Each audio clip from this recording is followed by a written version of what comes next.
Hello, I'm Dori Nando. You can catch up with all the fun on the Cosmopolitan Mix and on all our shows via podcast. Just go to My Joy Online podcast and search for your favorite show and relive those moments all over again.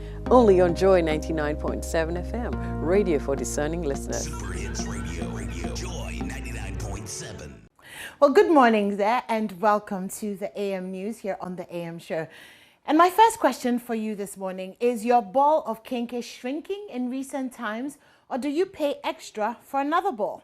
Well, if it is, then it is because kenkey sellers are complaining about the soaring price of maize. They say a bag of maize, which sold at 220 cedis last year, is now selling at 500 cedis. The soaring price of maize has affected the price of kenkey, causing consumers to lament. Jojo Kobna has more. Grace is preoccupied with thoughts of keeping her business afloat. Lately, she does a lot of calculations to balance her books, else her kenkey business would collapse. Last year, she took a firm decision to shrink the size of her balls of kenkey to be able to make profit and stay in business. She took that decision because the price of maize has been increasing at an alarming rate. Available at 5.5. 5.5. First, 2.2. 2.7. Be an scobeto 5.5. Maybe an ability to share 1 pin. This means money for 2 bags of maize can only buy 1. Grace is therefore being compelled to make another decision, increasing the price of her kenkey. I got 5.5. No one can know Jimmy Babole. Edale la me you are komokole ba yu ba shi ba ye komi da 2 cedi na bole egalawa she shell le nye 4 cedi no ko be ka yu ba ba shi. Many other kenkey vendors have made a similar decision, shrinking the size of the 1 cedi ball of kenkey or increasing the price to 2 cedis. First they come here 1 cedi ke 15. Sibi ane 3 cedi ke 2 cedi. No be ane ko teleketes ba encha yuoyin. Ame yuoyin ke jarawa.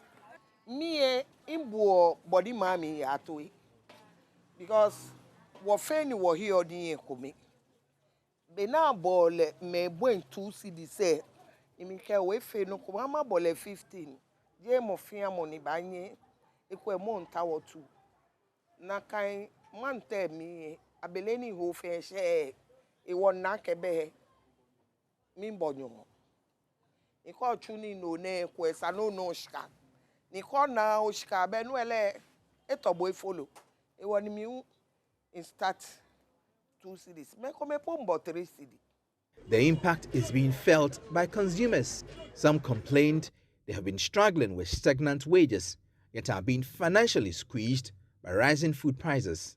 Then I get plenty for food and jobs. You can live in a you on a well, I don't believe more. She I believe Jalani or Jala watch.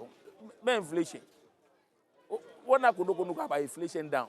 What number inflation and my ben when boning ya no 1p denche. Your man. On offer. First, when you work kunta what taxi first short distance. J 1 cedi I was taxi short distance.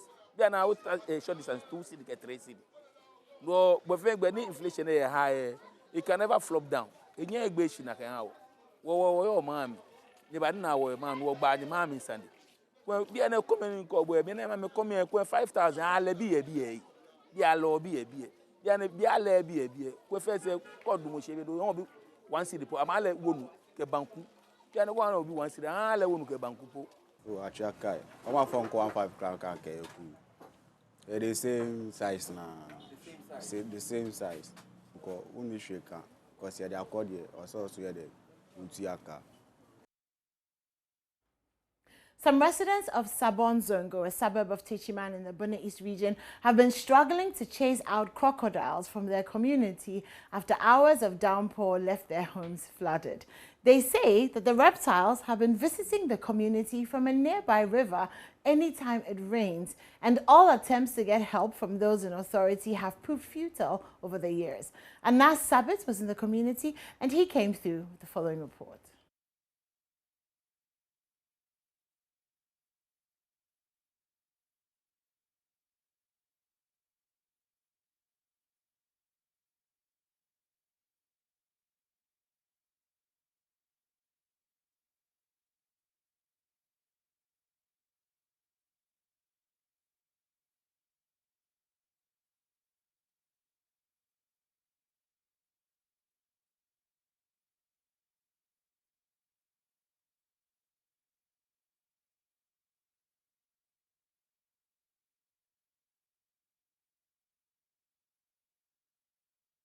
So where I'm standing currently is an area called Takofiano, and a suburb of Techiman in the Bono Street. And of course, the people here are complaining about how floods over the years been affecting them.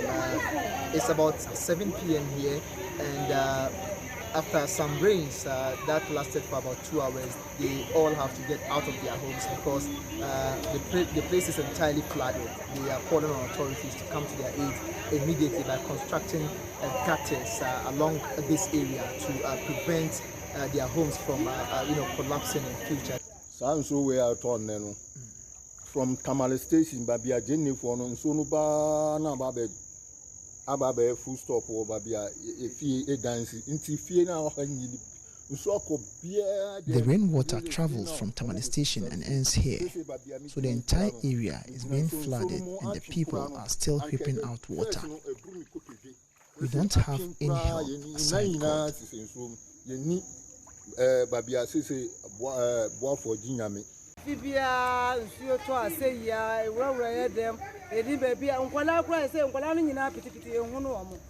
This is what we go through anytime it rains. We don't even know the whereabouts of our children. A community like Takofiano without drains. That means our rooms will be turned into gutters. We are all NPP members, so we appeal to them so that we do not witness what happens in Accra here.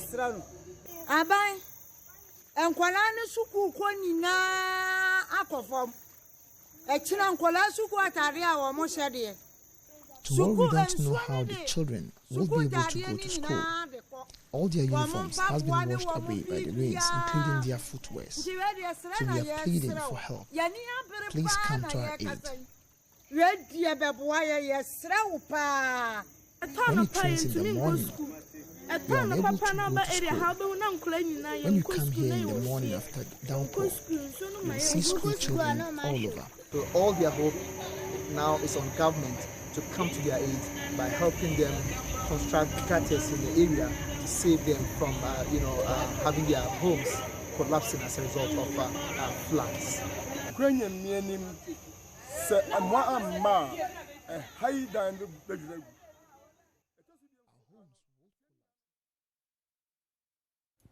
Now, young people in Kunasi are being equipped with various technological skills for entrepreneurial and academic purposes.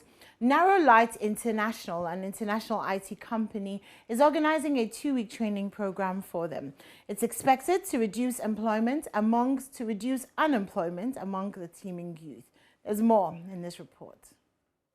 The IT company, which was established in 2017, observes only a handful of Ghanaian population are into various IT disciplines. Senior systems analyst and co-founder Samuel Kwame Adomako indicated that the company aims at ensuring Ghana is considered one of the top IT countries globally. Basically what we are doing is to help the youth gain experience in web coding.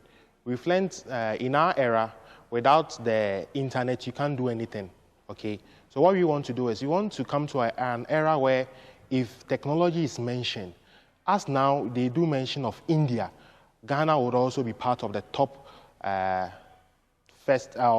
top 10 IT countries in the world. So that is how we want to start with, by engaging the youth, especially in their vacation time, to get them on board, to teach them the basis of the IT world, and also make them professionals at the end of the program. The training program seeks to provide the youth with hands-on skills in web development, advanced React and Node.js, and machine learning. A participant, Henrietta Afiode Telo, said she joined the program to gain hands-on skills in coding as an additional skill set for the course she is pursuing at school. Yes, and I'm a student of KNUST. I'm reading civil engineering. And the reason why I joined this program, I actually saw the poster outside and I joined it because they said they were going to teach coding and then machine learning. I'm actually in for the machine learning, yes. And then I think coding is actually very good because right now the world is IT, coding, yes. So like in every field that you find yourself, you should at least learn how to code. It's very important, yes. And then I would advise that everybody should come. Reporter for JoyNews, Kwesi Deborah.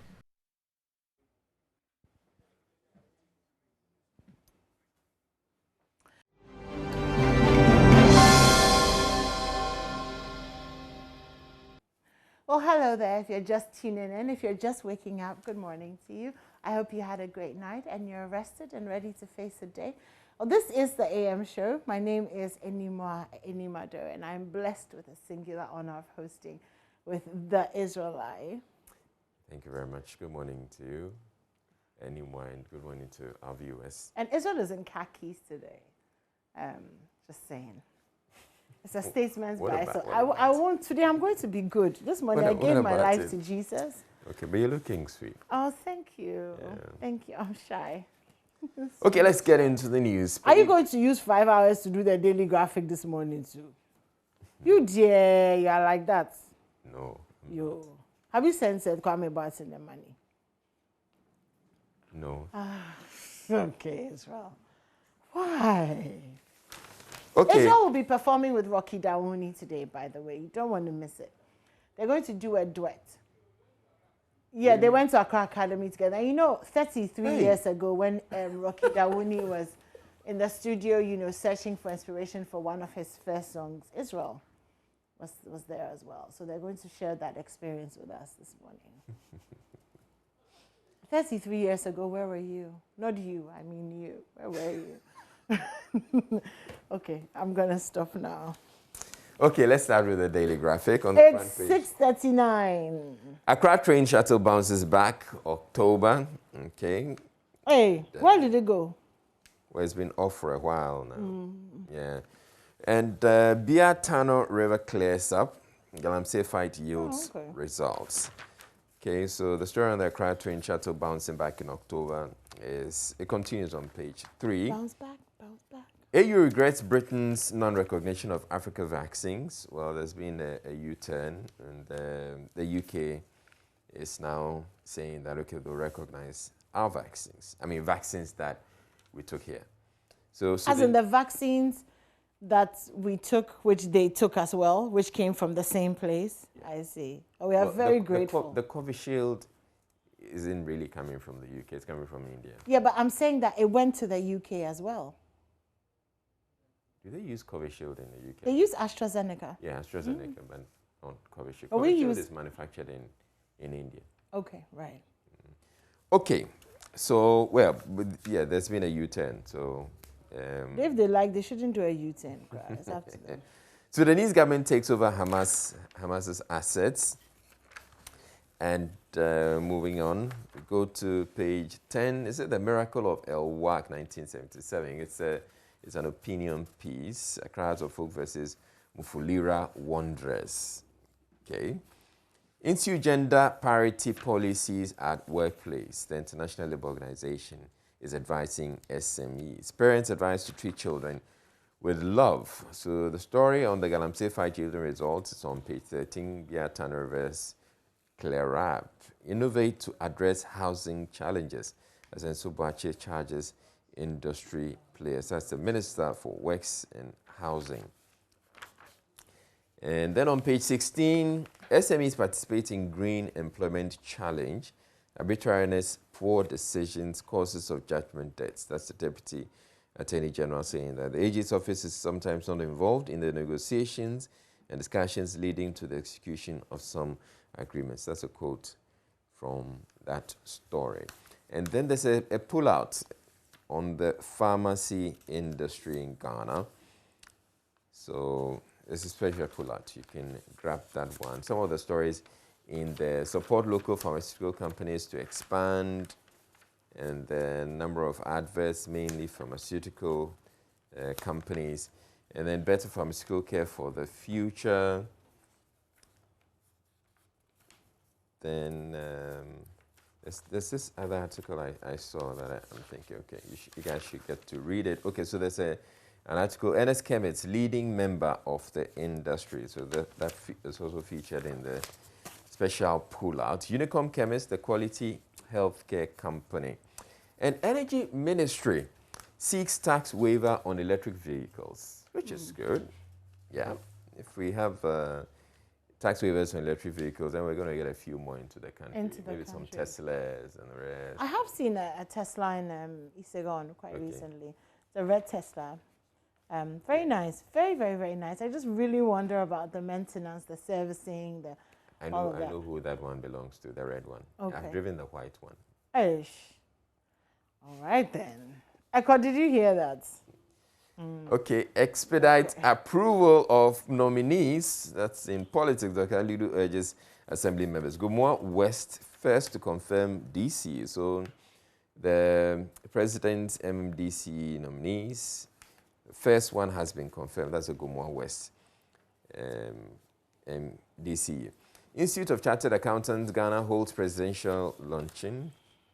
We need new constitution, right? Reverend Professor Safo Kantanka. Okay.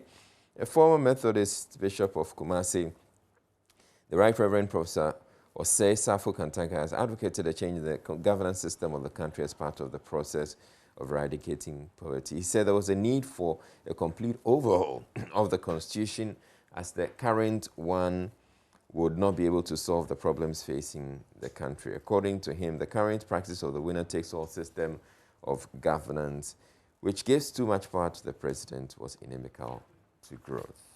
Okay. Court remands man busted with 656 ATM cards. Oh, yeah. Okay. Then on the regional page, 12,000 Bono East Ashanti farmers benefit from EU projects. Cape Coast Teaching Hospital opens pharmacovigilance center. Then on page 28, businessman fails to meet 6.34 million bail condition. Hey, it's a huge bail condition. The investor sent the $300,000 to Yaya, bringing the total amount sent to him to $1,075,000. But he failed to fulfill his promise. The story is there on page 28. You can get to read it all. Nsa Cocoa Festival fills gap. And then GIFEC Board of Trustees inaugurated Melcom Partners Global Clothing Brand. And in sports, lack of policy continuity affecting sports. Ex-NSC boss, that's Kojo Bonsu.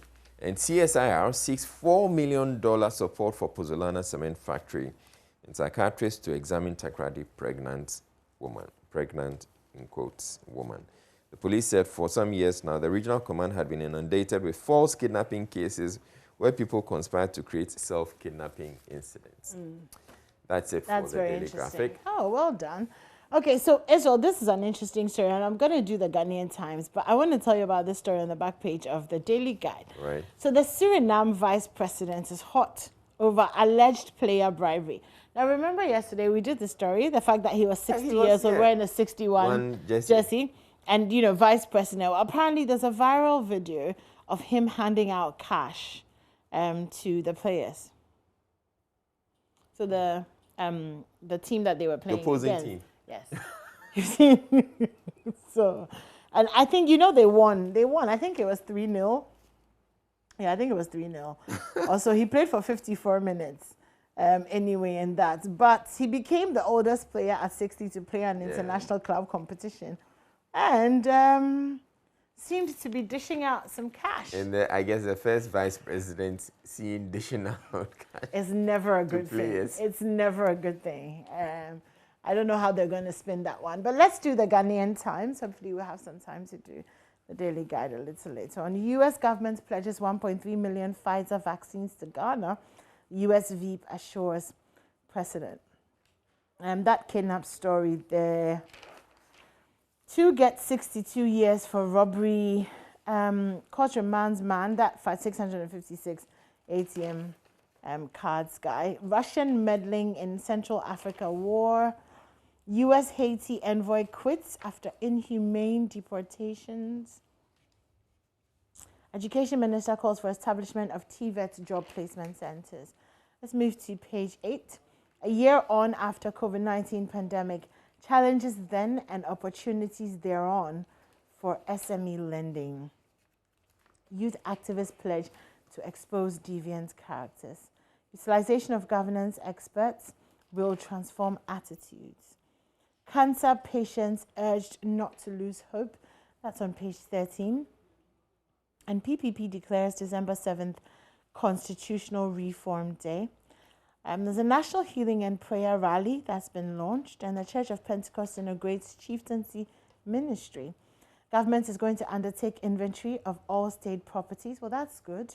And public reacts to fast-growing population following the 2020 census report, which was quite interesting. I really look forward to the breakdown of that census report. Gamma launches flood detection mobile application. Okay, so a flood detection mobile app that helps to check prevailing water levels and risk of flooding within parts of the Greater Accra metropolitan area was launched in Accra yesterday. So it's called My Flood Risk App Accra. It shows flood hazard and exposure.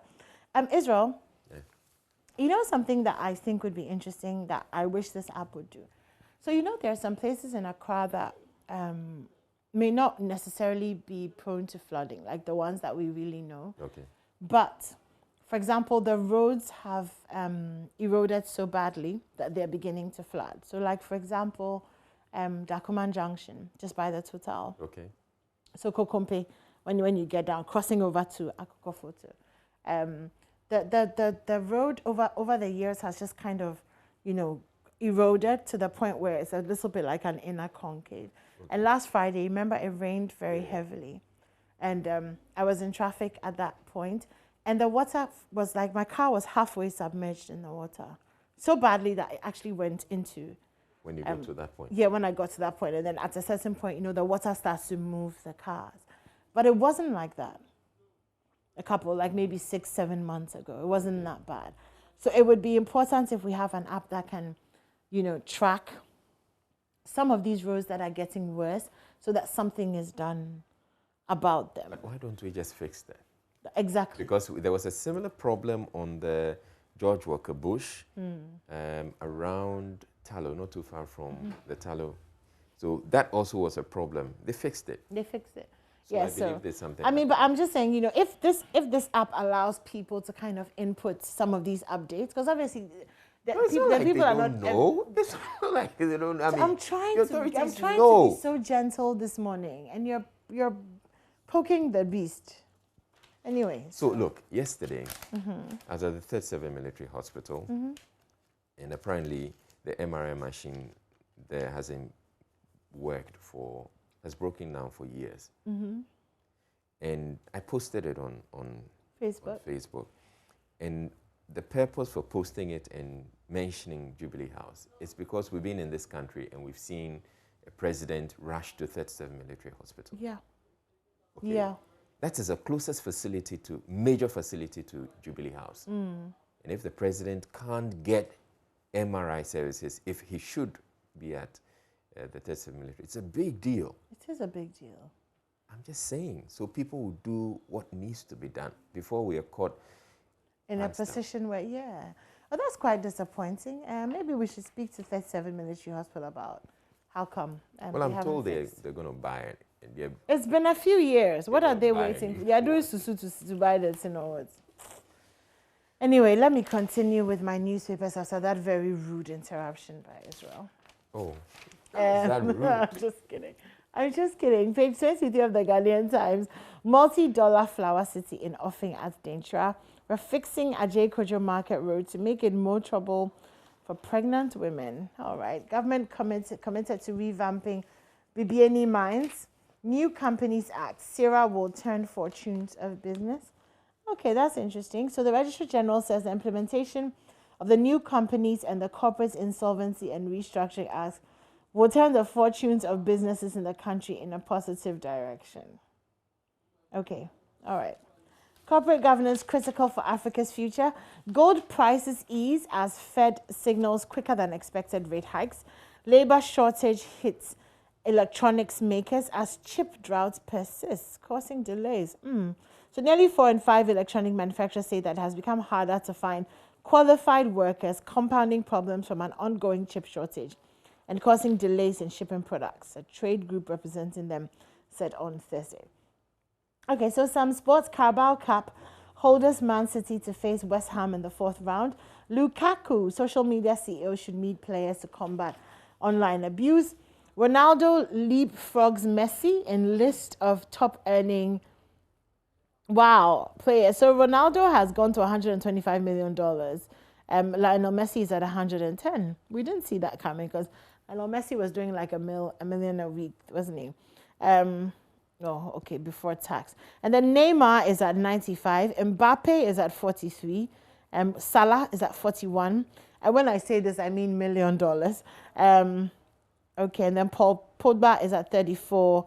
Gareth Bale, 32. Eden Hazard, 29. So you may want to take note that Neymar and Messi are both at PSG. Yeah, so PSG is paying out a lot of money. A lot of money. Anyway, EPL to go on 6-week break for Qatar 2022 World Cup. Techiman has been urged to 10 pros, 6 charged with involvement in match fixing. Boxing is a pillar of Ghana sports. And after my abysmal performance yesterday, hand wrestling, I'm not going to suggest that we box this morning. I know my level. Ghanaian youth urged to champion peace development. And Asweyi residents want road and bridge repair. That's it for the Ghanaian Times this morning. You have huge arms. You could knock me out. I still had huge arms yesterday when you beat me at arm wrest. Such shameful behavior on my part. Do you know how my atamfo have gotten me? Shameful on my part? No, my part for losing. My atamfo have really gotten me. Sorry. Because I was doing pa, and then... Sorry about Oh, you are not sorry. It's okay. You just wanted to show Let's get to the finder on from page 3 persons arrested over suspected hoax kidnapping of pregnant woman. Accra named as UNESCO World Book Capital for 2023. U.S. government to give Ghana 1.3 million Pfizer vaccines. It will increase U.S. government's COVID-19 vaccines donation to 2.5 million doses. Acknowledge the role of chiefs in societal development, Pentecost chairman. La Youth call for government intervention over a land dispute. So those are the major stories. The stories on the front page of the Finder. Let me quickly do the Business and Financial Times. Concerns over high lending rates mount pressure on BOG ahead of policy rate announcement. Bilateral trade with India leaps to 26% in a decade. Trade value stands at $4.5 billion between the two countries. ESLA targets 2.2 billion Ghana cedi in new 12-year bond issuance.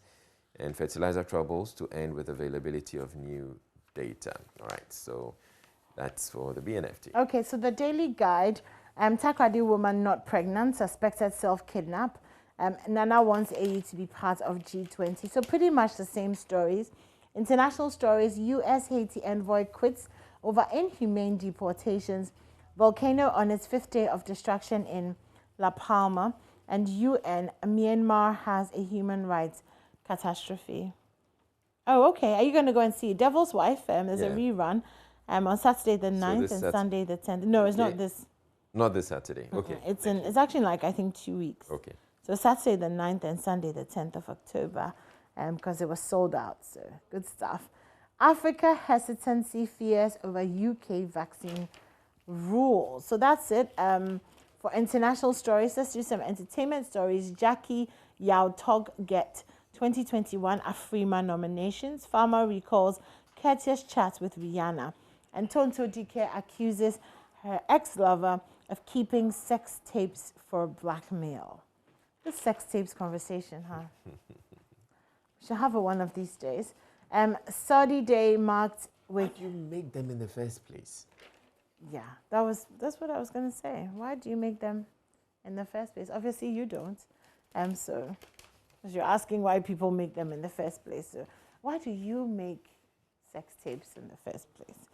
A.B. Krenzel thrills for... No, my ancestors are attempting me to answer, but A.B. Krenzel thrills fam at High Life KTK Jam, STU, SRC, honors 3 companies. And on the back page, some sports. Ministry denies approving Rajavac as Stars coach. Amewolana knocks at Stars door. Augustine Amewolana. And violence rock French football. That's it for the Daily Guide. Should we just go to My Joy Online? Yeah, and then if we have time, let's go to My Joy Online. Quickly go there. All right, so we have government acting in bad faith will resume strike if our concerns are not addressed immediately. That's UTAG saying that.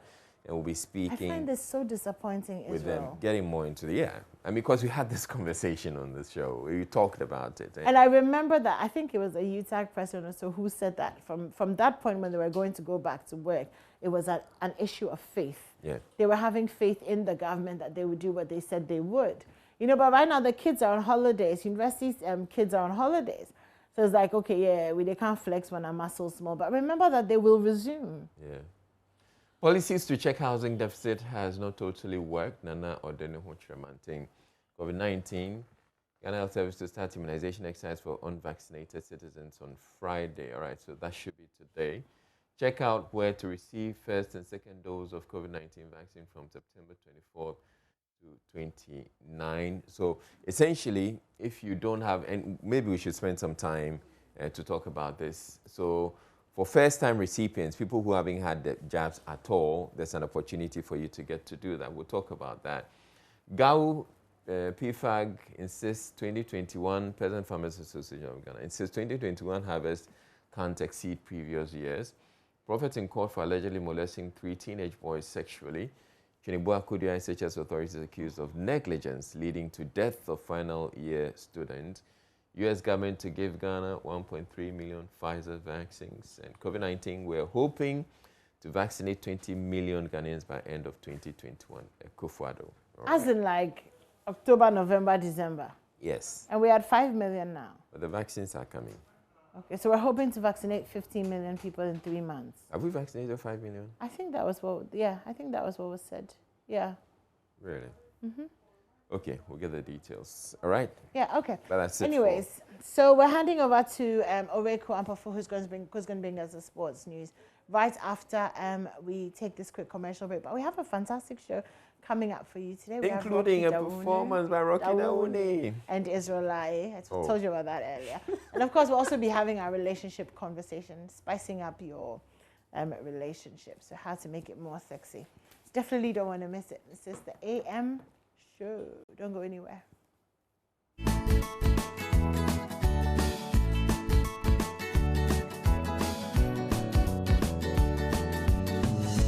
Hello, good morning and welcome to the AM Sports with me, Oreko Ampofo. And it's a big day, especially in Ghana sports. Well, I'll be getting you up to date with that quite shortly. But before we do that, the Ministry of Youth and Sports has denied it has approved the appointment of Serbian coach Milovan Rajevac as the next head coach of the Black Stars following the dismissal of CK Akono. This is a rejoinder issued by the Sports Ministry.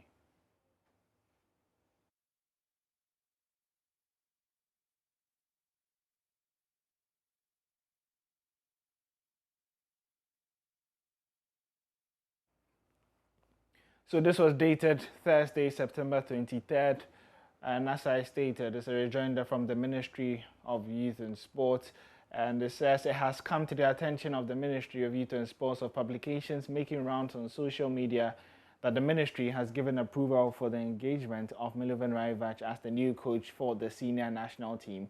The Black Stars agreed and agreed to pay an amount of $45,000 a month for his services.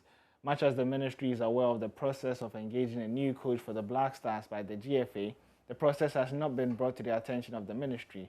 We wish, therefore, to state categorically that the ministry has agreed to pay $45,000 for the coach of the Black Stars are on true and off no basis. It must be noted that the ministry is awaiting the report of the Ghana Football Association on the engagement of a new coach.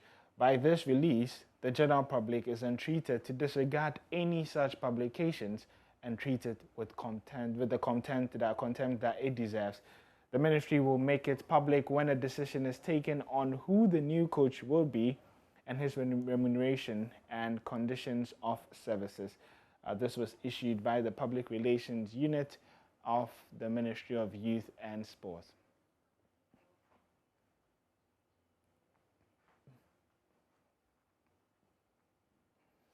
But we do know that the Ghana Football Association are organizing a press conference this afternoon at 2 p.m. What we don't know is whether Coach Milovan Rajevac would be appointed at that time, and he would be, unveiled to the whole public. But as the Ghana Football Association prepares to announce the next coach of the Black Stars, former football administrator Kojo Bonsu has been suggesting names that he says are still capable of doing the job. Listen as he speaks in a yet-to-be-aired interview on PM Personality Profile. The thing is that the FA doesn't have any stability because when they select somebody to do the work, the pressure will start coming. Then they will change the person. They also wouldn't go for it and say that, look, we have confidence in this man, we're going to keep him to do it, and just go with it. But immediately the pressure starts coming, they also become G3, then they change. Then we go, bam, we lose. We go, bam, we lose. I think we should have a national policy, I keep saying. I think they've made a decision to change the coach. I think we should have taken, there's a gentleman who I really think he would do well, Silas Tete.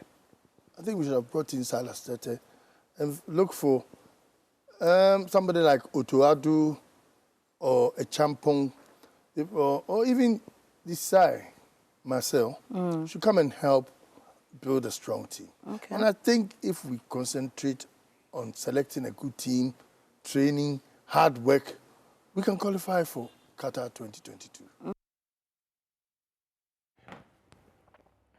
Well, the full interview airs at 9 p.m. on the JoyNews channel, so do make a date. To some more stories where 10 players of Ashanti Gold Sporting Club had been charged by the Ghana Football Association for playing a match of convenience. The players have been charged for facilitating and participating in the playing of a fixed match in the Ghana Premier League Week 34 game between Ashanti Gold and Inter Allies FC in July. We do have more for you in the following report. According to the GFA prosecutor, the players violated Article 34(5)(a) of the GFA Premier League regulations. The players have been charged for facilitating and participating in the playing of a fixed match or a match of convenience during the 2020-21 Ghana Premier League with 34 match between Ashanti Gold SC and Inter Allies FC at the Lenclay Stadium on July 17. The players who have been served with charge sheets include Emosade, Emoskofi Nkrumah, Da Costa Mpim, Emmanuel Owusu, Frank Akoto, and Mohamed Bailu. Others are Solomon Efie, Stephen Owusu Banahene, Moses Kwame, and Eric Eso. They are expected to submit their statements of defense to the charges on or before Monday, September 27, after which the GFA Disciplinary Committee will adjudicate their cases. Well, still on the Ghana Premier League, head coach of Kunasi Asante Kotoko Prosper Nate Ogum is happy with the commitment he has seen from his players so far and strongly believes the Porcupines will end the season with a trophy. The 43-year-old, who guided Wafa to a third-place finish last season, has pledged to make the Porcupine Warriors a force in the coming campaign. From what I saw today, you see that they are poised for action. There's a lot of enthusiasm in them, a lot of dedication in them. You could see the effort they were putting in. Look at the intensity level of what they did. But they were smiling throughout, and it's a clear indication that they've missed football, they've missed the club, and they've missed everything associated with the Koroko family. I think they did very well in terms of their energy level. You could see that they showed a lot of energy in them.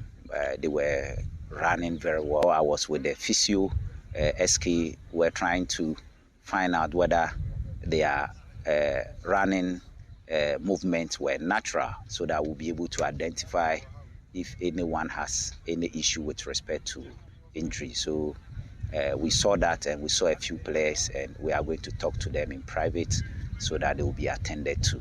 So in terms of energy level, I think they came in, if I'm to read them, with about 50% energy level. I think they've been doing something at home. But I know if you are training as an individual, normally the effort you put in is not as when you train as a group. So basically today's training was for me to assess their movement patterns, if there are any injuries, and then to also find out the energy level that they brought in. And I think coming in for the first time, and they are coming in with about 50% energy level. I think that's great. We have about 5 weeks to get ready. And if you look at the training factors, we have the physical factor, the technical factor, and the tactical factor. As for the theoretical and the psychological, we'll blend them as and when we train them.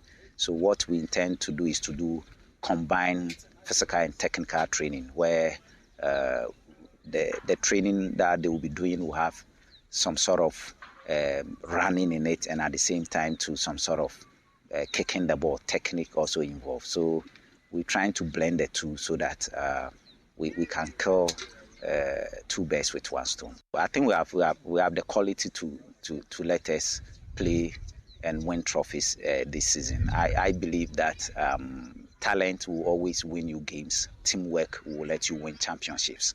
So I believe that the quality we have now, if I'm able to blend them into a good team, a team that knows its structure, that knows how to move with and without the ball. Before we go, we were treated to yet another exciting competition on the Boss Game Show last weekend. And do make a date with us this Saturday on the Joy Prime channel at 8 p.m. for another fun package episode. Here are some excerpts from last week.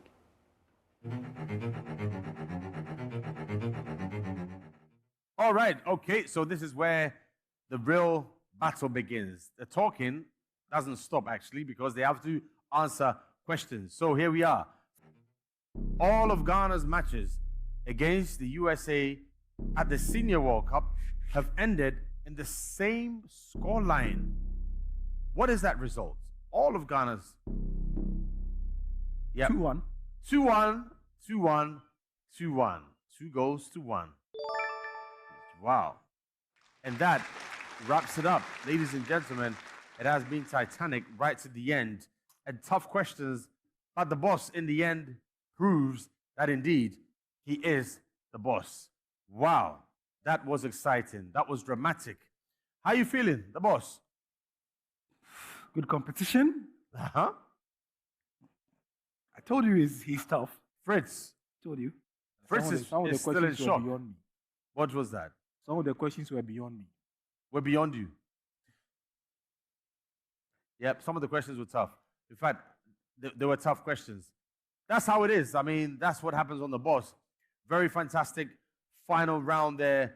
But in the end, the boss holds sway and he has won. Unfortunately, Fritz will not go with the booty of 8,200 Ghana cedis. It's all over here. And congratulations to the boss.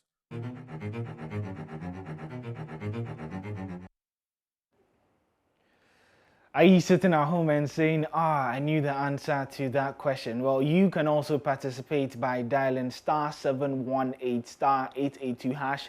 That's *718 *882 hash on MTN, Vodafone, or Airtel Tigo. Or on G-Money, you just dial *422 hash, select 4 and then 6, and then you just follow the prompt. You buy entries at 2 Ghana cedis to qualify to participate. The higher your entries, the better your chances. You can also win electronic goods such as TV sets, home theaters, etc. when you buy entries, as well as come to the show to contest the boss for part of 250,000 Ghana cedis. That's how we wrap up the sports here. My name is Ore Kwampofo, and do have a fantastic weekend.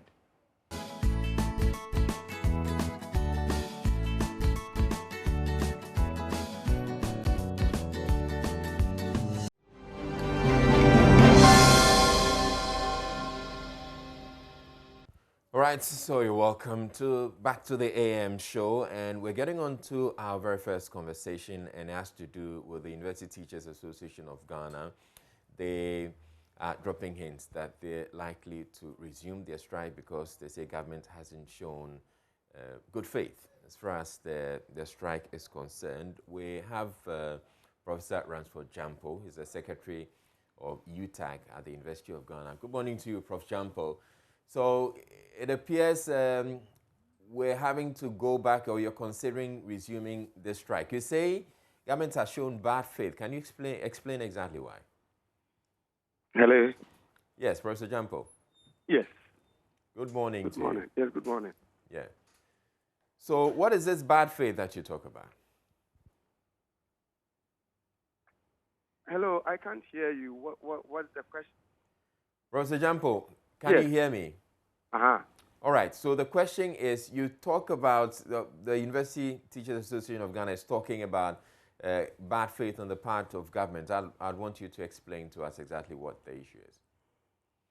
Oh, I think that you will recall that we had embarked on an industrial action, and a good majority of our members felt that UTAG has been negotiating almost in perpetuity from 2012 up to now for better conditions of service, and there's always been lackadaisical and feet-dragging attitude on the part of employers and negotiators on the government side.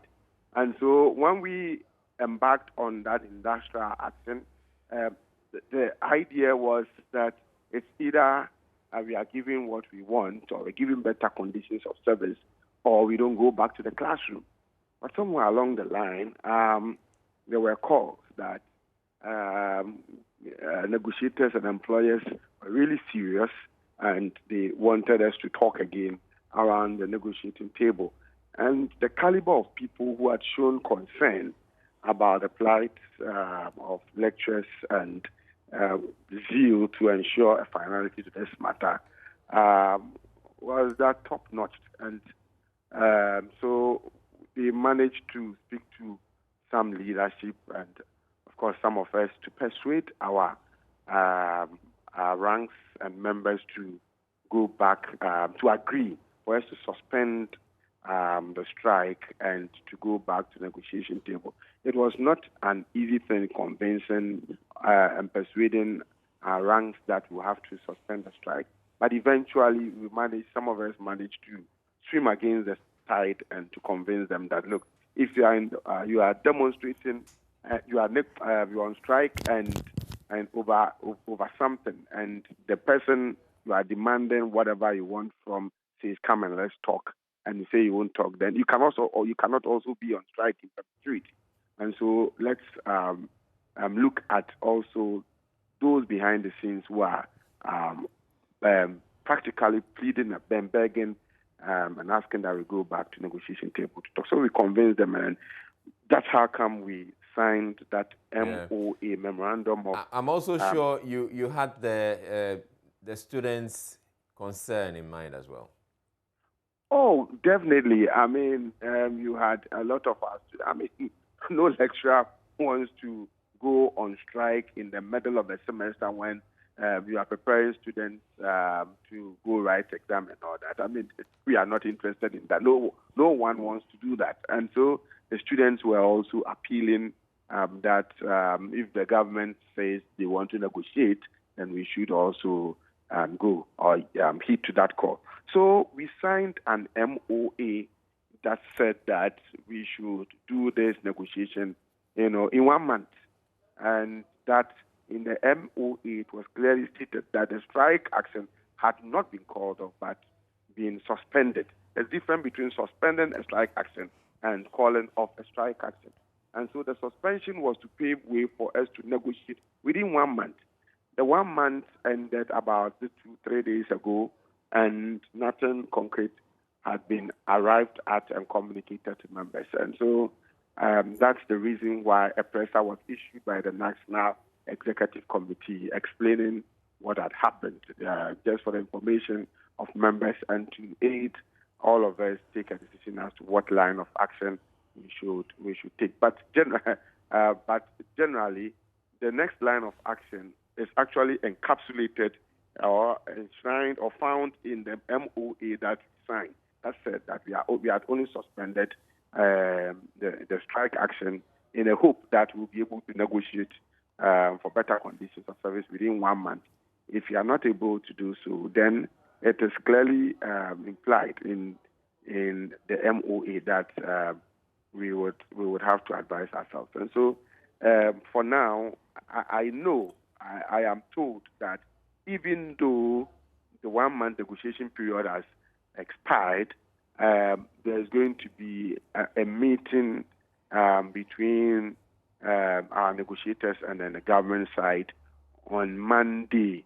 Some of us are negotiation fatigued. I mean, I get tired when I hear about talks and negotiations, particularly when they prove not to yield the desired results. I've always said that we do not eat negotiations and we cannot be negotiating in perpetuity. And so let us hope. I'm just hoping that those fine political gentlemen who behind the scenes appeal to some of us to speak to our members, to agree to suspend the strike and to go back to negotiate, would not let us down, and they would now actively play a role to ensure that after the Monday meeting, something better will be communicated to UTAG members. Otherwise, I think if you are a journalist, you can send people around to speak to lecturers across the country to gauge their mood, and you see that they are very angry, and some feel that right from the word go, when we went to negotiate and the reasons why, or some of the things that we're supposed to negotiate about, when we went there and we realized that we're not going to be allowed to negotiate around those areas, we should have just walked out of the negotiation table to declare the strike. We went there to say that we're going to negotiate the basics, our basic salary. We're going to negotiate what we also call a component of our salary called market premium. And then we're also going to negotiate other allowances. Now we went to the negotiation table, and then we're told that you can't negotiate your basic salary, even though we had signed an MOA. That's what we're talking about. When then they said, no, you won't negotiate your basic salary with you because your basic salary is a matter of single spine, and if we negotiate and we increase it, then it would open the floodgates for all others to come and ask for salary adjustment from that angle. And the government side was saying that, budget has been prepared already, the year is almost ended, and so they can't go that route. UTAG executives were expected to have consulted their members on this, but let's say they didn't. And then they went on to talk about, okay, if you can't do basic salary, let's talk about market premium. Market premium is also a component of the salary. Then they said, oh, you cannot also negotiate market premium because what they call a market survey is supposed to be conducted before you can increase the market premium. Now, the market survey is supposed to have been done way back in 2013. Every year, they give an excuse. And you cannot blame us for somebody's incompetence and inability to undertake a market survey. All right. So they have not done that too. And so they said you cannot touch the market premium. Then they all agreed that there is a research component of our salary that could be negotiated. And given that not everybody undertakes research, then that area could be touched and then improved and all that. And the negotiations went on. You remember that we have already indicated that way back in 2013, the entry point of a university lecturer, if you are employed, if you were employed as a lecturer in 2013, your basic salary was in the cedi equivalent of $2,084. But as of 2021, the entry point salary of a university lecturer is in the cedi equivalent of around $994. Yeah. Okay, nobody, the salary administration principle says that no employee's salary can be buried, traced, or at disadvantage except it is for the case of a punishment. And so we have been shortchanged. So when we went to the negotiation table, we said that, yes. I just want to find out, on Monday, what is it that you're expecting to hear from the government You will not side? let me finish. Please let me finish with this. I'm passionate about this. Let me finish for the education of the general Ghanaian public so that it doesn't look like we are doing something too much. Okay, so we said that then restore. We are not even asking for increment in salary. We are saying that if you want to do something about the research component of our salary, then there's find the difference between $994 and then $2,000 and then add, which is around 1,000 something. And the government said we can't pay that 1,000 something. And then UTAG said if you can't pay that 1,000 something, okay, just pay 500. And even that 500 they said they can't pay. Then UTAG said just pay 250. Even that 250 they say they can't pay. Okay, now. And so what do you want us to do? Yeah. Okay, Professor Jampo. So look at this, from 1,000 to 250. Yeah. I mean, will you do that? You sitting there interviewing me. Will you be happy about it? When we got to the 250, they said, okay, let us go and consult and come back. They went to consult. They never returned until the negotiation period, expired. And now they said there is another meeting on Monday. I think we cannot. Nobody is interested in strike. And this action, what we may eventually do is not against any government. It is against the factors that impede our progress and the factors that undermine our conditions of service. And if it would mean that we'll have to reactivate the strike action just to be able to communicate in a language that is better understood by the policymaker, so be it. It appears that in Ghana, when the politician is looking to improving his own conditions of service, he finds the money. Even when there is no money, they know when to find the money to improve their own salaries and conditions of service. But when it comes to the teacher, the refrain is, where are we going to find the money from? All of a sudden, the source from which they could improve the salaries and conditions of service of Article 71 office holders, the source from which they could pay illegal ex gratia to MPs, the source from which they could raise loans to buy cars for members of parliament every 4 years, disappears to them. All right. It is not fair. Professor Jampo, it is not fair. Again, so on Monday, if you get to this meeting and they indicate that they're going to give you the $250, will that get you to call off or your plan, abandon those plans? Take note of this. Yeah. Members were asking that they be restored to the salary values of 2013. And then UTAG executives had gone to agree on $250. That agreement has not been communicated. In fact, as of now, that agreement has not even been communicated to UTAG members. And so if they go and then they agree to the $250, that agreement must be communicated to the UTAG members, which I'm sure would even be described as a pittance and will be rejected. All right. But there are plans to, revive the strike. It's coming at a time when I believe the university campuses, the students are away and the students are not away. Come to University of Ghana.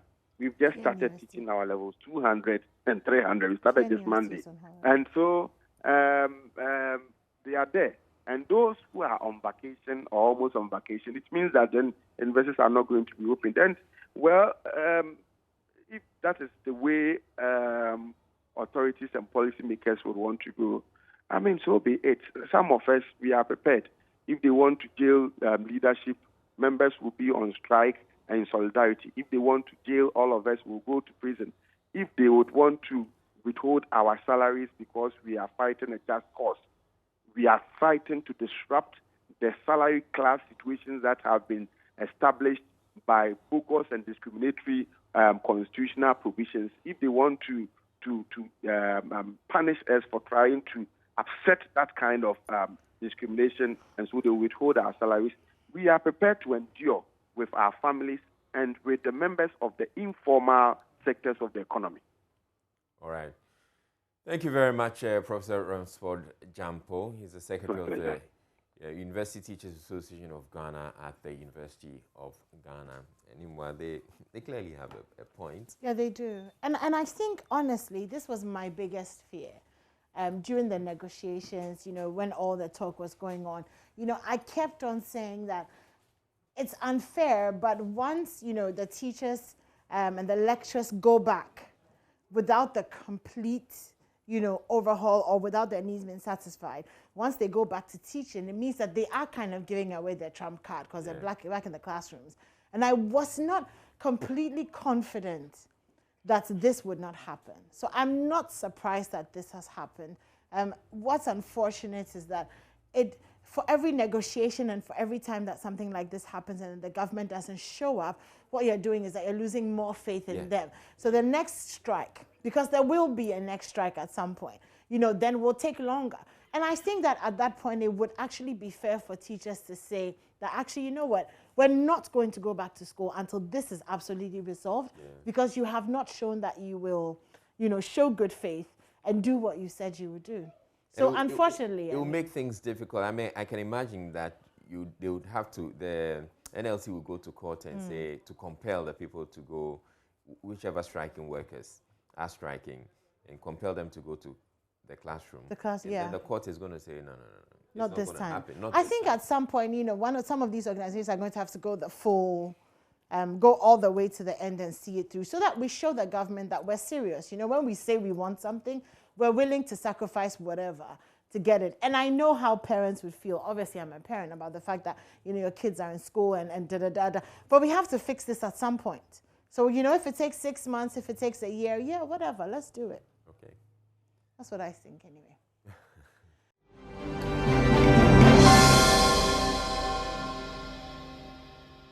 Okay, let's move on to relationships now, shall we? Yes. Okay. Do you want to tell us what we're doing on Relationship Friday? Okay, so Friday? on Relationship Friday, we have situations where many couples who, after being together for a while, and they stop putting appearances, and the shells come off, and they get to know each other for who they really are. The relationship grows stale, and they begin to drift apart. So most couples, if not all, tend to find themselves in such a situation at some point. What do you do to turn things around and rediscover each other? We're bringing in a counselor to the show this morning to share with all of us some ideas. Okay. Well, if you have ideas, we would love to hear from you. You tell us how to keep your relationship spicy, sexy, and exciting, especially after you've been together for a while. All right, so there he is, Amos Kevin Annan, convener of Singles in 3D and Creative Couples Conclaves. All right, good morning to you. Israel, good morning, Enimwa. Okay. Trust you're good. And you're making it clear that you have a conference coming up, Creative Couples Conclave. Well, Creative Couples Conclave is our annual getaway for couples who are within the high-pressure work environment to have some time away from home. But September is the month of my birth and that of my two daughters. And so each year in September, for the past 5 years, we do a getaway event and we give it to the public. And so 2 weeks ago, we focused on men. Last week, we focused on women. And this coming Sunday, after church, 5:30, we are focusing on prospective spouses and spouses. We're going to have a conversation around how to be a 360 degrees helpmeet. Okay, when you say prospective spouses, so people who are intending to get into a relationship or a marriage. Anyone who has a contemplation that one of these days. So it's more of a single summit, sort of. No, it's not a single summit. This particular one is focused on persons who are prospecting and those who are already in marriage. So if you are going through marriage counseling, for instance, you're a prospect and therefore you can come. Those who are looking forward to a suitor, they can also participate because the discussion is both preemptive and also curative. So we are helping those who are going in to take the proper posture and mindset into marriage, and those who are in already to review their relationship and ensure that they are doing what is the needful. All right, at this point, I'll leave the conversation to anyone. Oh, wow, it's I knew that was going to be. Anyway, it's been such a long time. Yes, it has been. It has been. It's an honor seeing you again. Yes, it is indeed. So, I mean, let's actually talk about the conversation proper. So, I think I was reading somewhere that after a few months, after the honeymoon phase and all of that, in a relationship, then everything settles, and there's always that point where the relationship, you think at the beginning of a relationship you're choosing the person, but you're actually not choosing them until the honeymoon phase is over, when you have to say, okay, yeah, I know you do this, you do that, you do that, I hate this, I hate this, I hate that, but I'm going to choose you. So let's start from that point. Does that point hit every relationship, or is that peculiar to some relationships? Well, I mean, there is the ideal situation that an individual contemplates before a relationship is formalized into, say, a marriage. And then there is the reality that one encounters in marriage. So oftentimes I will tell people there are things you know before marriage, but certainly there are going to be things you will discover after you have committed. Now, for Okay, a lot but of individuals, sorry, 1 second. Not even before we get into the context of marriage. all right, I mean, okay. just even in the context of a relationship, yes. Yes, certainly, certainly. I mean, even for a relationship, you are now going to commit to an individual. Much the same way, you're going to discover certain things you didn't know prior to making the commitment. And if it is that you had promised someone, I'm going to date you, or I want to consider you for a long-term relationship, the person then can get into an artificial mode where they show you what they want you to see. Yeah. Okay. Now, the moment you make a commitment to them that you are the one I am going to exclusively relate with, then you are going to begin to see a no holds bar expression of who they are. Yeah.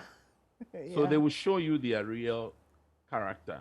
So it's important to know that if you are not yet committed to a person, many things come very spontaneously. But the moment the person makes a verbal commitment or even a documentary commitment, you then have to do everything intentionally. Otherwise, you would not be able to do it. Well, when you say do everything intentionally, is that your way of saying that you have to begin to overlook a lot of things? No, overlooking is not an intentional thing that should be encouraged. Everything that comes up needs to be discussed. You need to confront. You should be bold and courageous to raise it up for conversations. And so don't ignore the little things, because when it comes to the health of a relationship, the small things are actually the big things. Yeah. So if you wink over little things and assume they will go away, they would actually grow into huge edifices that you're going to struggle to pull down. And it takes a lot of work to avoid what could be nipped in the bud and allow it to blossom into a huge bonfire. And that is usually what I see in many relationships of today. Okay, so let's break this down into two almost separate conversations. So let's first have a conversation about relationships, and then we can have a conversation about marriage. So let's start with relationships, right? So let's say you've been with somebody for about 2 years, you know them, you spent a lot of time with them, everything has become mundane, and you're beginning to ask yourself, okay, do I really love this person because the butterflies are not there anymore? I'm not as excited at the prospect of spending time with them, even though, yeah, it's all good and stuff. Can you clarify for that, if that process is a normal part of every relationship? And if it is, or, when you get to that point, how do you bring the spark back? Because the way that you bring a spark back in a relationship is very different from how you bring a spark back in a marriage. Oh, certainly. Now, for instance, if a person is in a relationship with another, they have to anticipate that a time is going to come where things may look monotonous. And so you need to find ways of creating dynamism in the relationship. Now, you have to also determine which aspects of the relationships have become monotonous and therefore potentially going to become boring. So is it about conversations? Is it about outings? Is it about attitudes? Is it about values? So the things that potentially can give you difficulty, you need to be able to identify them first and foremost. Now, you also must make a determination how much of it is your contribution. Because oftentimes what I see is that people are looking to getting a particular thing, but they are not willing to give off something. Now, it's a trade-off. It's an investment you're going to make. So even though it's been said that it takes two to tango, when it comes to relationships, it takes one unhappy person to destroy it. Wow. Yes. Okay. Yeah, indeed it takes two to tango, but when it comes to relational health, for it to stay healthy, it takes only one person to feel disenchanted, displeasured, and disconnected. And the moment they feel disconnected, they move away easily and make you an alternative to other things. Right. Now, the other thing people should pay attention is this. In a relational cycle, endeavor not to be an option to a person to whom you see as a priority. How do you do that? You see, if the person sees you as second to everything, you must begin to advise yourself. Okay, can you put that in context for us? Because when you say second to everything, that's quite subjective. Instance, well, I mean, second to everything, because relationship is Well, second huge. to God, it's not a bad position. Well, we're talking on earth. So, I mean, okay, second to my going to choir rehearsal, second to my, having to work some evenings. Boys, and girls hang out and all that. Okay, so those kinds of things. Are you becoming secondary to those things? Okay. It shouldn't be. How about you ought to be a priority. How about the job? The job still, you've got to be a priority over the job. It doesn't mean you're going to sacrifice your work for the person. That's not what it means. It simply means that the person would have to identify that if their job is going to keep them busy, you are notified.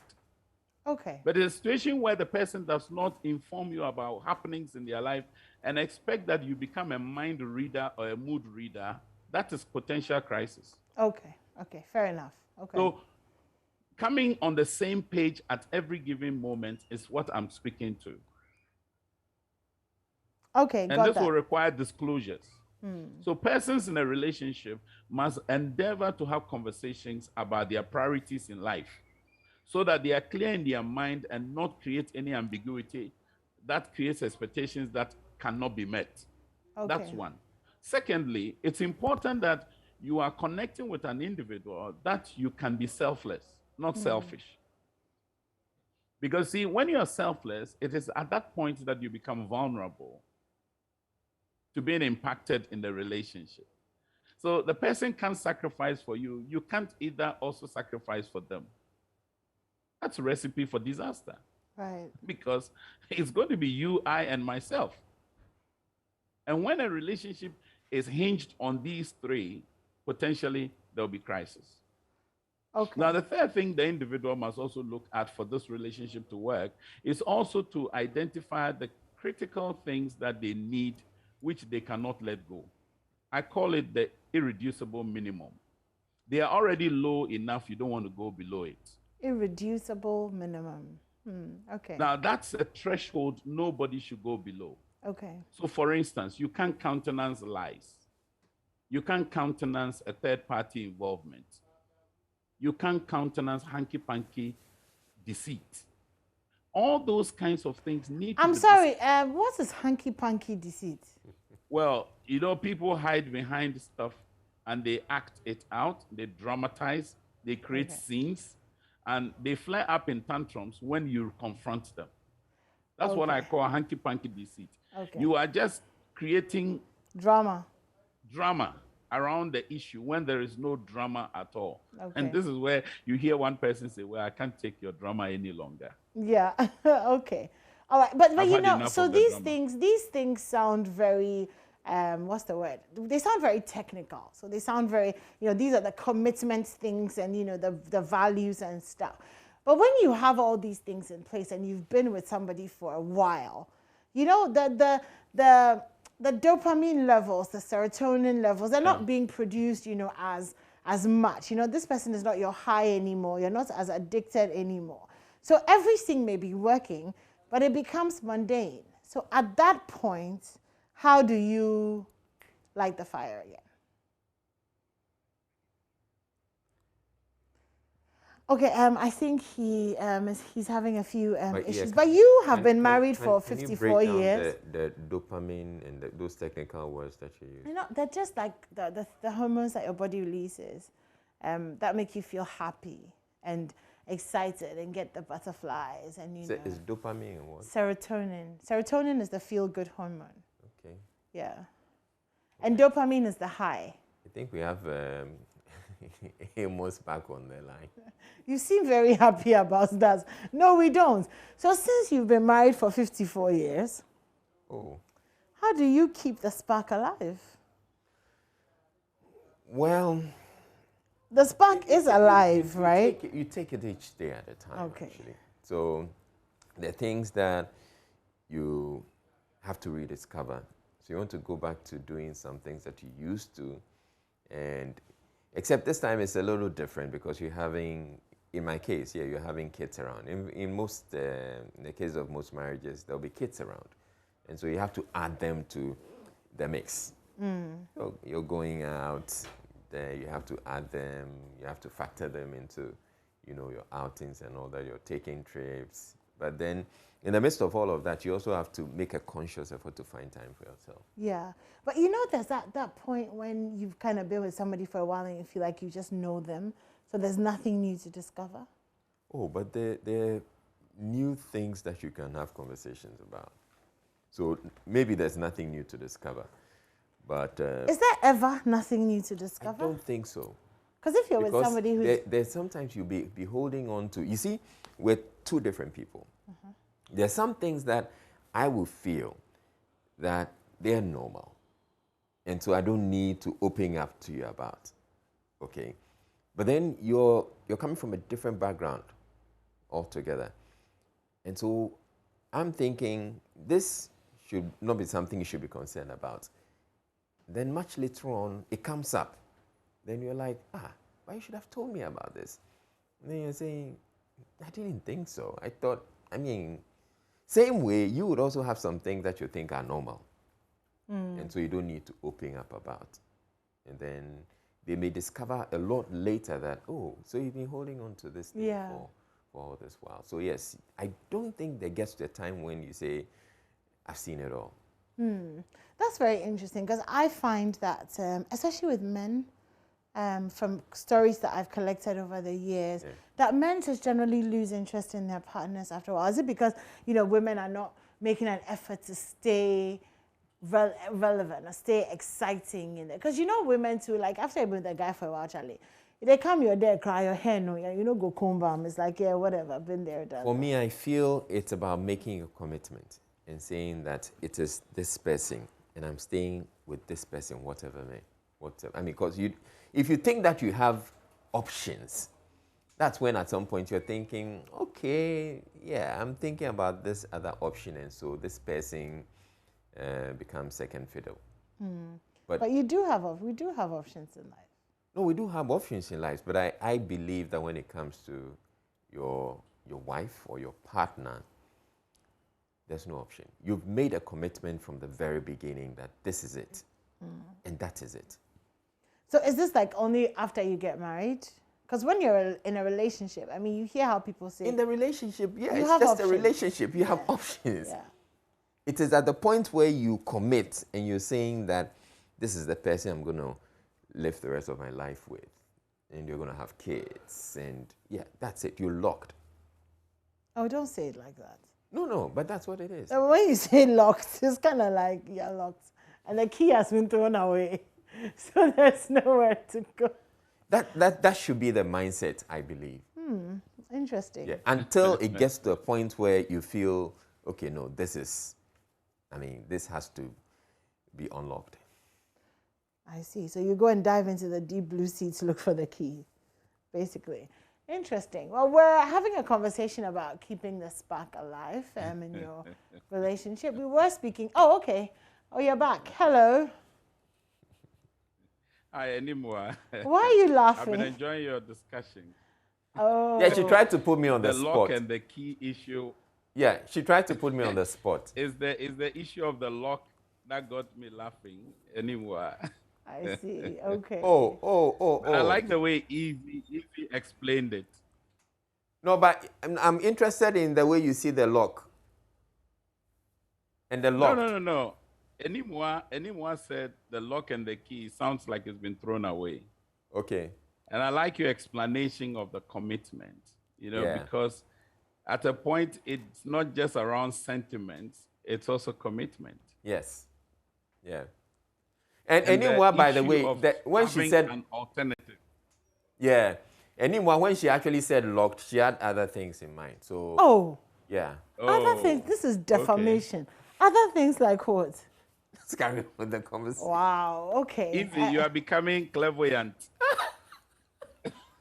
Anyway, so let's go back to keeping the spark or reigniting the spark. A friend of mine once was explaining how she felt about her husband. And she said it's like she is a matchstick and her husband is the matchbox. And the husband has fallen in water. So when she takes out the matchbox and she tries to light it, it's wet. It is not sparking. It is not sparking. So how do you Is your friend an artist? No. But how do you ignite? Okay, so your friend needs to dry the box. Give it a sun tan. Okay, so how do you do that? I mean, practically speaking. No, you see, we always have to ask ourselves, how were things prior to this condition?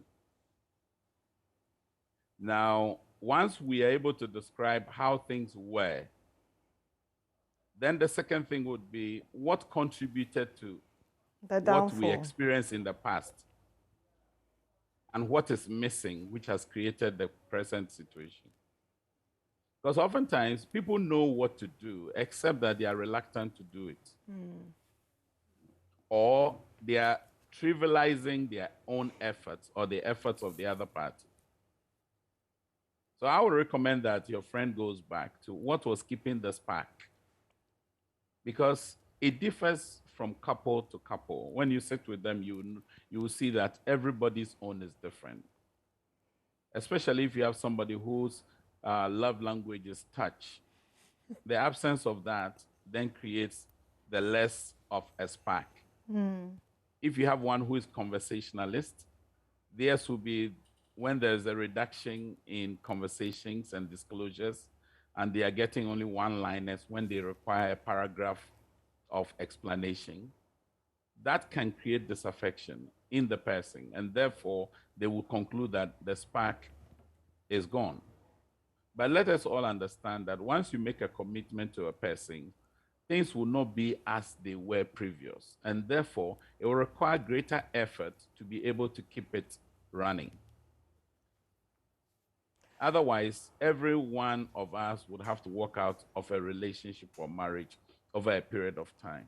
Yeah, and I think that maybe we don't get taught that enough. You know, there's always so many different narratives, the Milton Boone narratives and the Harlequin about, love is the most important thing and love is all you need, and it makes it seem as if when you fall in love, that feeling will persist forever. And perhaps we're not I mean, it's important we all appreciate that we never stay in the same emotional space all the time.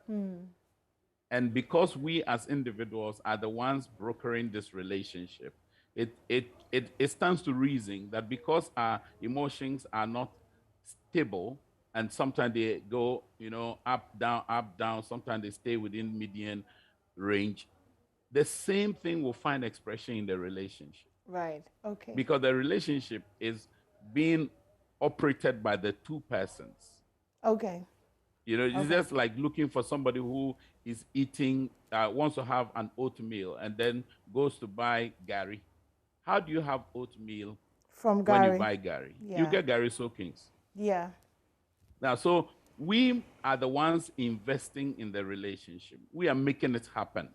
Relationships are not falling from the sky, as it were, but we are the ones creating the conditions for us to enjoy it or to endure it or to endear ourselves to it. To it, okay. So when you act in a certain way, you'll be enduring. When your party or partner or spouse also acts in a certain way, they may create an enduring condition for you. And you will find it choking and stressful. So you want to be out of it. Yeah. Okay, so let's But move. when they create a very good atmosphere, you endear each other to one another, and then you'll be enjoying the relationship in the long run. Okay, so let's move from reigniting relationships to reigniting marriages, because obviously the dynamics are very different. All right, okay. How much of a role does good, exciting, new, explorative, adventurous sex play in reigniting, a boring, monotonous, I'm tired of seeing your face every day and washing your socks and your smelly boxers and your snoring and all of that. Thank you, Nimwa. I think that it's important, first and foremost, for the couple to make it a priority. You know, don't take it for granted. Now, it must be consensually approached.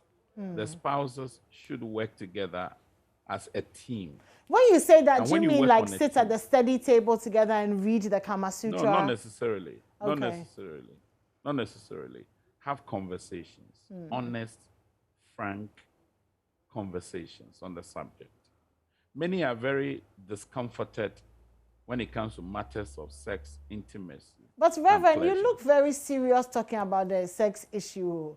Like you didn't make a day fear self. Like it's in the morning. It's in the morning, so I'm also mindful. Okay. Well, the kids are in school, most of them. I shared something with a call. I've spent 3 years developing what I call SPICE, SPICE, and it focuses on sentiments, passion, intentionality, chemistry, and expressions. And in this presentation, I make a case that every marriage can be spiced. And just as we use spices in the kitchen, we can spice our marriage. First, we need to focus on the sentiments. Are we expressing our sentiments in the marriage? Wait.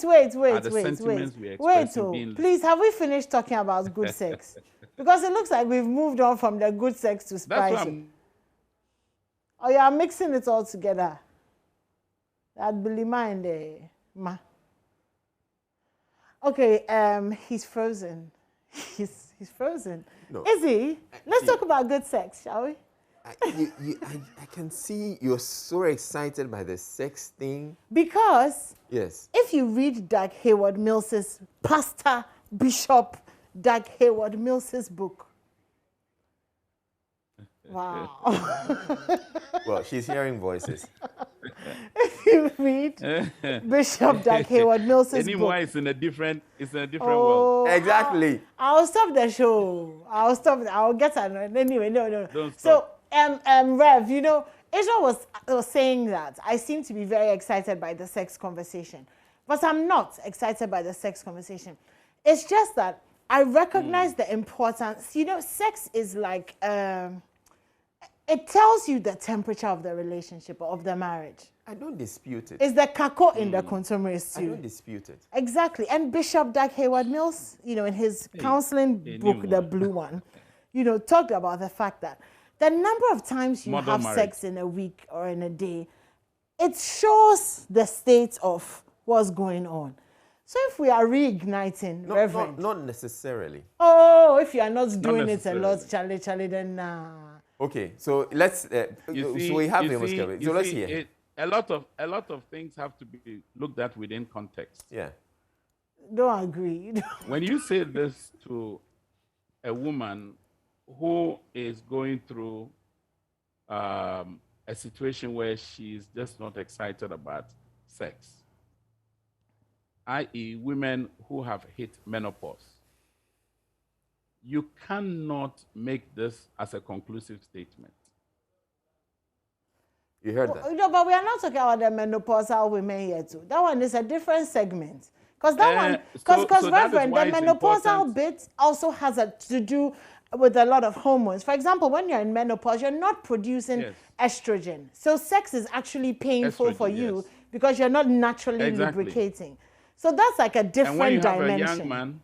When you have a young man who is stressed, he's lost his job, he's confronted with a critical decision to be made, he would also not be very active in that space. Oh, unless you are wearing like a nurse's uniform and a stripper pole, he can be excited into, well, it takes a lot more effort to gain his attention. Of course. Okay, I'll be serious now. I can tell you that during the lockdown, I had a lot of calls, people telling me that their husbands have just distuned.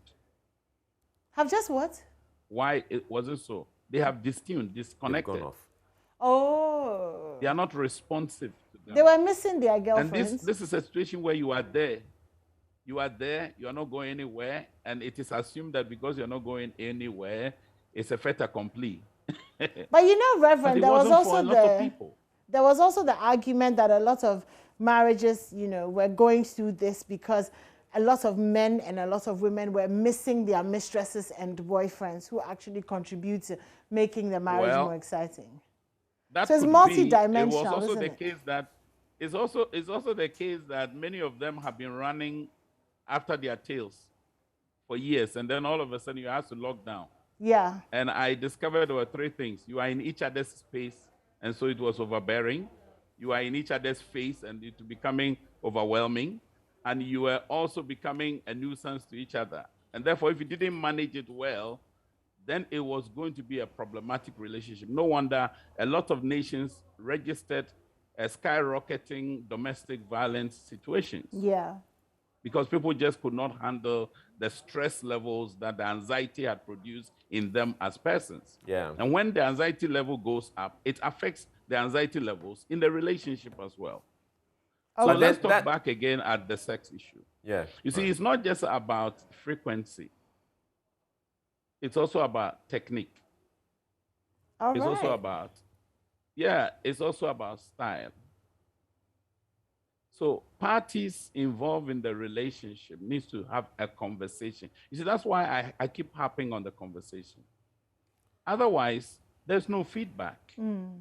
Feedback is very important. There ought to be feedback. Yes. That's why I talk about sentiments, because see, the sentiments are to be experienced by the parties. And it has to create passion. Passion is needed. It's the energy. It's the excitement. When you see each other's nude bodies, does it send a trigger to you? Or you become numb? Oh. And intentionality, that is, you focus on the person. You keep them in your thoughts, in your mind, in your soul, in your whole being. You are actually encapsulated by the individual. Hallelujah. And that creates the chemistry I speak about. Yes. You see, there's supposed to be a certain bond that connects you and the party. But unfortunately, I said it somewhere that some men have to count reverse 10, 9, 8, 7, 6, 5, 4, 3, 2, 1. Bingo! Before they can even have erection. Oh. When you have such a situation, it means there's a problem. Okay. Then there must be expressions. So the expressions is where the feedback comes. Are you okay? Do you want something other than this? Are we going ahead of each other? Am I leapfrogging whilst you are crawling? And especially for a lot of men, they have a certain new mindset. I'm going to power her. That is terrible. What's that? Lovers don't go. Yeah, lovers don't go and power each other. Please, what does the power mean? You've heard it. They say it a lot on the radio. No, we are very, very holy people. Yeah, you anymore with all the things you have been reading. Oh, I haven't heard power. The references you have made this morning. Oh no, Israel, do you know what power means? I don't know what power is, but I'm surprised you don't know. You know, a lot of the young men want something. You hear it in the local language.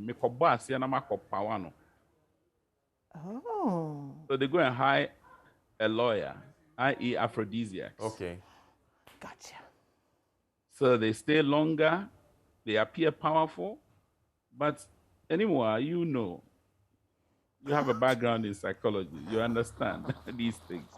It is not just about chainsaw operation. Oh, wow. This conversation is so coded, it's not even funny. It's not even funny. I've told you that there are lots of ears that are listening.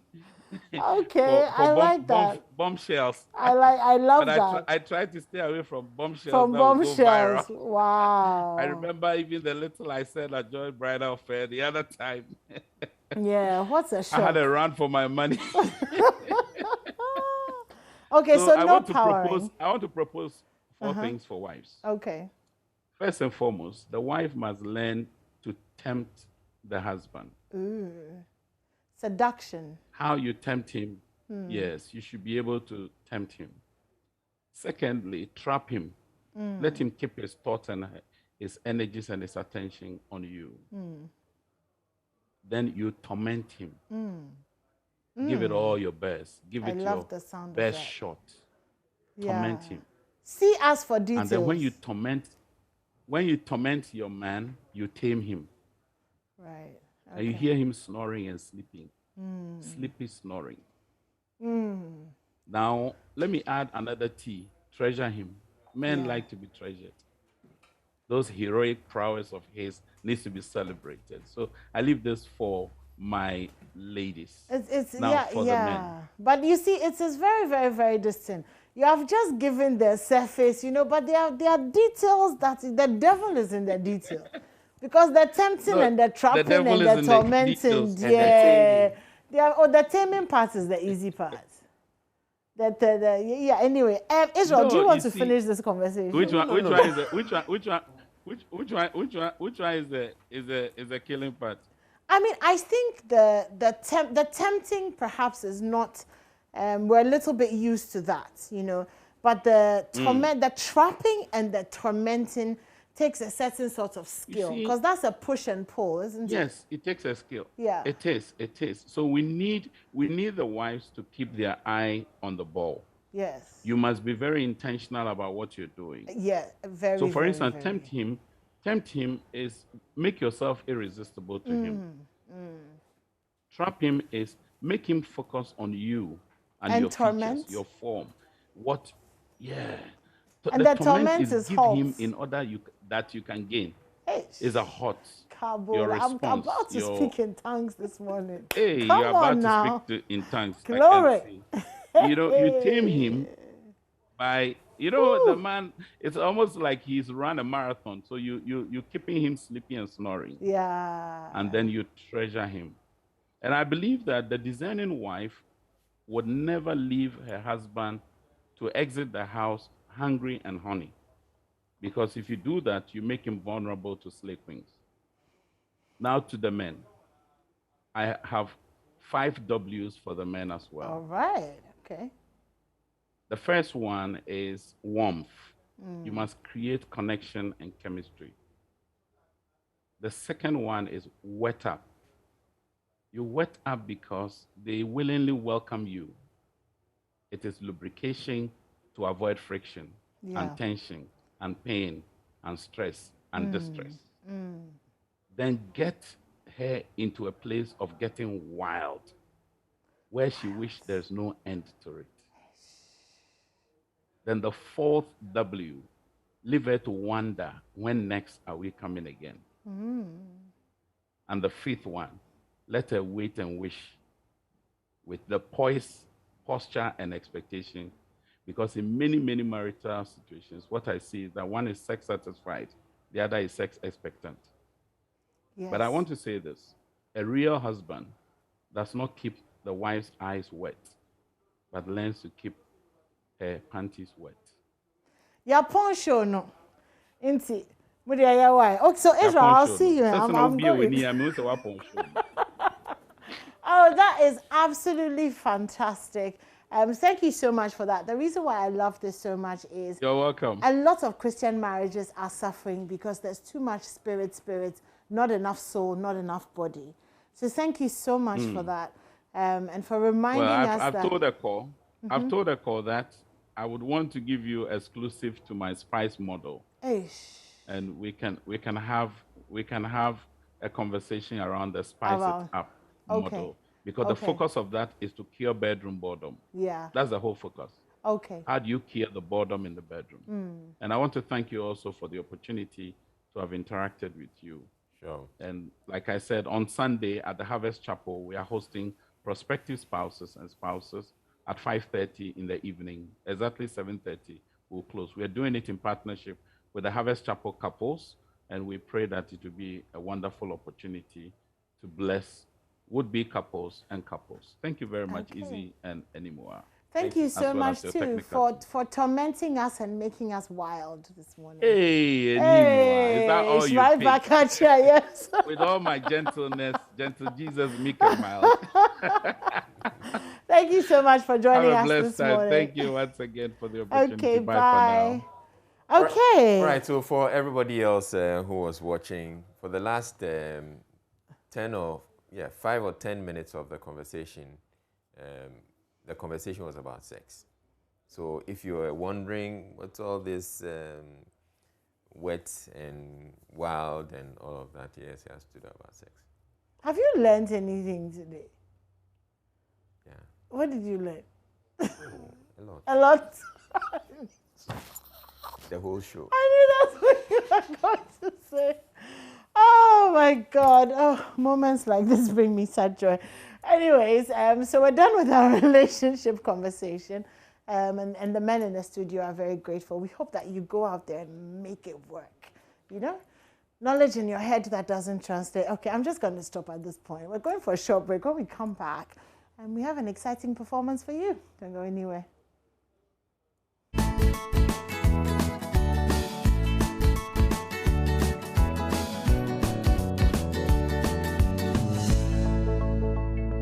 But time now to have a conversation about advertising in Ghana with one of the icons in the industry. That's the IA's global president and chairman, Joel Nete. Good morning to you, Mr. Nete. It's been a while. Good to catch up with you. Good morning, Israel. Yes, it has been a while. Yeah. How are you? How are you enjoying the presidency and chairmanship? Well, it's not been as draining as, well, in some respects, it's not been as draining as I feared because of COVID. I haven't had to travel as much as would have been expected. But on the other hand as well, because of for COVID reasons, we're doing a lot more virtual meetings now. So it takes up quite a bit of time. But so far, so good. All right, great. And wish you more exciting times ahead. Now, the International Advertising Association is hosting a two-day leadership conference on the industry in Ghana, improving advertising in Ghana. I want you to tell us a lot more about it. In which direction are you hoping to take this? So let me correct that real quick. All right. It's not about improving advertising in Ghana. To be honest, the Africa Rising conference is one of the IA's global conferences. So for Africa Rising, the regional conference, and it's actually open to the entire world. So it's actually structured so that right from the West, from the US, all the way to China, we have delegates for our 10. It's hosted in Ghana. It's been hosted in Ghana for the last 4 years. Okay. And so that's why probably Ghana is the focal point. But it's not a Ghanaian, solely Ghanaian conference. Oh, that's interesting. So Africa Rising, essentially, we're looking at how we're going to make the industry a lot bigger in Africa, I guess. Yes, and the IA essentially, let me just for the sake of your viewers, let me try and explain who and what the IA is. Because our name has advertising, a lot of the time where people assume, and I have a question, are you like the Advertising Association of Ghana? So for instance, people have asked me, so why you finished the presidency of the Advertising Association of Ghana and then you went on to the IA? The IA is the International Advertising Association, but it's not a grouping of advertising agencies. Indeed, we are the only organization the world over globally that represents the 4 key players within the entire industry. So yes, advertising agencies for sure, but also the advertiser, or if you like, the brands and the marketeers and the brand practitioners. So the professionals within the space, and then academia. So universities, academic institutions that train in the space all come together. And we're actually looking to expand that, given the role that technology is beginning to play within the marketing and marketing communication space, to include tech. So ad tech, mad tech, even fintech, for as long as they have a bearing on marketing and the end consumer under the ambit of the IA. All right. So I get it that, so from the explanation you're just giving us, we're looking at Facebook, Twitter, all those platforms, as well as the CNNs, as well as the Nikes and all those big brands. All of them, including the local brands in Ghana, all the brands. So for instance, you mentioned Facebook and Google. Facebook and Google are actually 2 of our global Compass members. So they're actually members of the IA, and LinkedIn as well, and all the brands. So in Ghana, it's open to everybody, the banks, the financial institutions, the insurance companies, the telcos, the fast-moving consumer goods, the desktop retailer. Everybody who's in the marketing communication space really belongs under the ambit of the IA, because essentially the IA is an advocacy group that seeks to ensure that brands, marketeers, marketing people, advertising agencies are in sync and doing the right things to ensure that ultimately the end consumer benefits. So it's not one group championing either the brands or championing the agencies. It's bringing everybody together to create an atmosphere within which ultimately the consumer benefits. Right, so what are you seeking to achieve with this conference? So essentially the African Rising Conference, and in this particular instance, is themed Africa to the world. So this year, so stepping back, Africa Rising has been, it's quite cliched now. Everybody's talking about Africa Rising for God knows how long. We think that not only is Africa rising, but in some respects, Africa has risen. So the theme for this year's conference is Africa to the world. Essentially, we want to be able to showcase to the world African brands. So brands both in terms of personality brands, in terms of brands from Africa that have grown from one country intra-Africa, from country in Africa to the rest of Africa, brands that have grown from within Africa to the rest of the world, and indeed brands from outside the world that are coming into Africa because Africa is the next frontier and are here and are excelling. This conference essentially puts together lots of A-class speakers. So you have speakers. The first keynote speaker, for instance, is the Secretary General of the AFTA. Now, after that, we have Brand Finance launching the Africa Report, which shows the first 150 top brands in Africa. We have speakers from Google. We have speakers from, there's a panel discussion that's hosted or moderated by CNN. There are speakers from Coca-Cola. There are speakers from LinkedIn.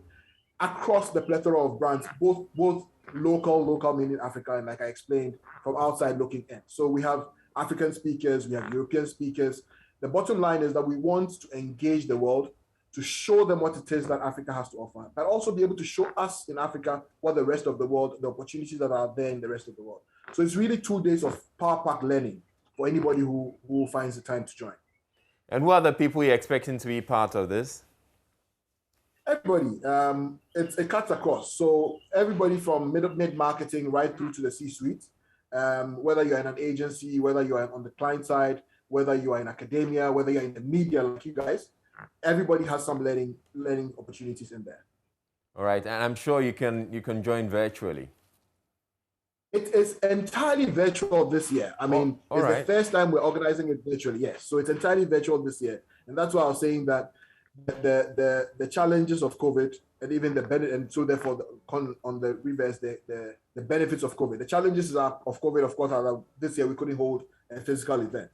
But by the same token, the blessing of COVID is, if you can call that a blessing, is the fact that in this virtual conference, we are suddenly able to get people from America and all the way to China and Australia who may not have been able to either afford to travel here or because of COVID reasons could not travel here. So suddenly the scope in terms of the number of participants and where they're coming from widens. So it's a virtual conference this year. Of course, we are looking forward and hoping that next year we can hold a physical event once again. But for now, it's virtual. All right. And how can people get to join? All you have to do is go to the IAA website, www.iaglobal.org, or contact the AAG Secretariat. The AAG is the local chapter for the IAA, and they'll help you join. I think payment is 180 Ghana cedis to participate. All right. Thank you very much, Sir Joel Nete, and wishing you the very best in the upcoming conference. Thank you so very much, Israel. If I can just very quickly before I go, say thank you to you guys, Multimedia Group and Media General for supporting us, and also, of course, to acknowledge some of our sponsors, CNN, MTN, Stanbic Bank, LinkedIn, some of our sponsors from across the world. Thank you so much. Without you, we wouldn't be able to pull this off. We got you, Joel. All right. Have a wonderful day. Thank you so much. Have a blessed day. Okay. Bye-bye. So up next, we're bringing you the performance we've been waiting for. We have Rocky Dawuni in the house. Don't go anywhere.